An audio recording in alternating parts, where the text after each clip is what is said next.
Hello दोस्तों, नमस्कार। स्वागत है आपका सीडीपी सीरीज के पार्ट 7 में।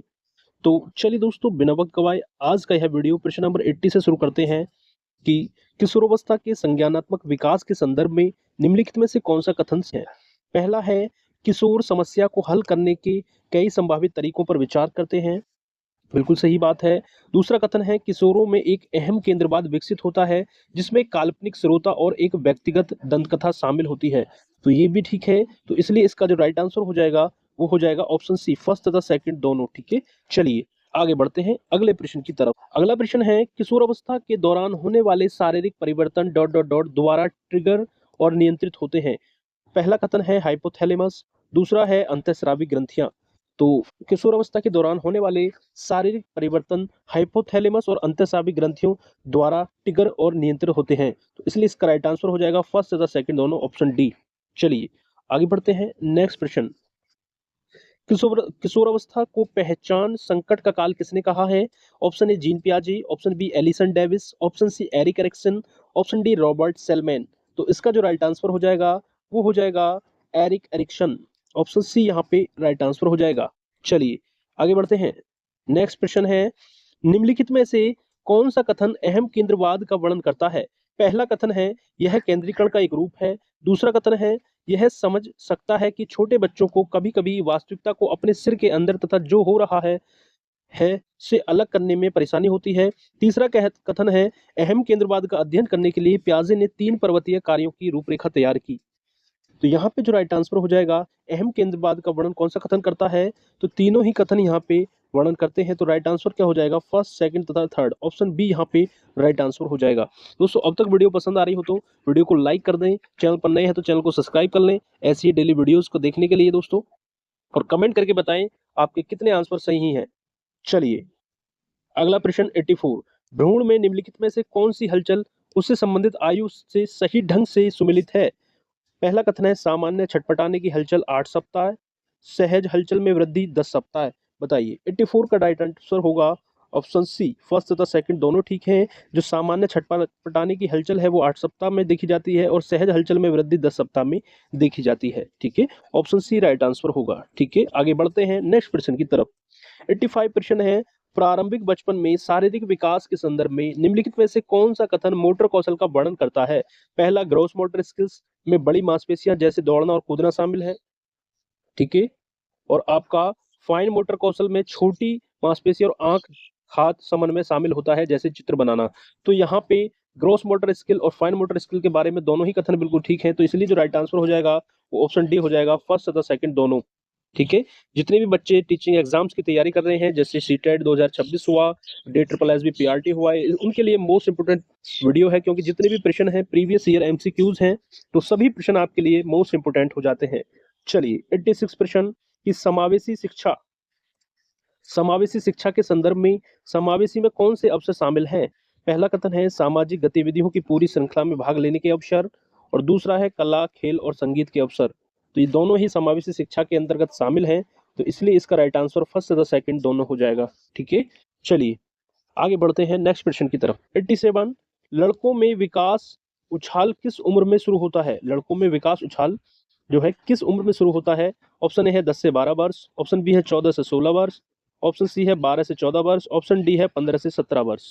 तो इसका जो राइट आंसर हो जाएगा वो हो जाएगा आपका ऑप्शन सी, 12 से 14 वर्ष। ठीक है, तो अब तक जिसने इसके पिछले 6 पार्ट नहीं देखे हैं, प्लीज प्लेलिस्ट पे जाके चैनल पे प्लेलिस्ट में जाएं और पहले 6 पार्ट अवश्य देखें। ठीक है, चलिए ये 7वां पार्ट है, आज के वीडियो 7वां पार्ट है सीडीपी सीरीज की। तो प्लीज इससे पहले के पार्ट जरूर देखें, और वीडियो पसंद आ रही हो तो वीडियो को लाइक करें, और दोस्तों चैनल पर नए हैं तो प्लीज चैनल को सब्सक्राइब कर लें और ज्यादा से ज्यादा लोगों तक इसको शेयर करें, अपने सभी दोस्तों तक इस वीडियो को जरूर शेयर करें। नेक्स्ट प्रश्न है 88, कि लगभग 3.5 से लेकर 4 वर्ष की आयु तक बच्चे अपनी खेल सामग्री साझा करने में सक्षम होते हैं। इस आयु में बच्चे अपने खेल में विभिन्न सामग्रियों का उपयोग करना पसंद करते हैं। इस प्रकार के खेल को क्या कहा जाता है। एकांत खेल, सहयोगी खेल, समांतर खेल या कल्पनाशील खेल। तो इसका जो राइट आंसर होगा वो क्या होगा, सहयोगी खेल। ठीक है, एक दूसरे के साथ साझा करके खेलना सहयोगी खेल, ऑप्शन बी राइट आंसर होगा। ठीक है, आगे बढ़ते हैं अगले प्रश्न की तरफ। 89, लॉर्सन के अनुसार आधुनिक किशोरावस्था की विशेषता है विस्तारित स्कूली शिक्षा, विलंबित वयस्कता। तो यहाँ पे कौन सा कथन राइट होगा? तो दोनों ही कथन राइट है। ऑप्शन सी यहाँ पे राइट आंसर होगा, फर्स्ट तथा सेकंड दोनों। लॉर्डसन के अनुसार आधुनिक किशोरावस्था की विशेषता है विस्तारित स्कूली शिक्षा और विलंबित व्यस्तता। ठीक है, चलिए नेक्स्ट प्रश्न की तरफ बढ़ते हैं।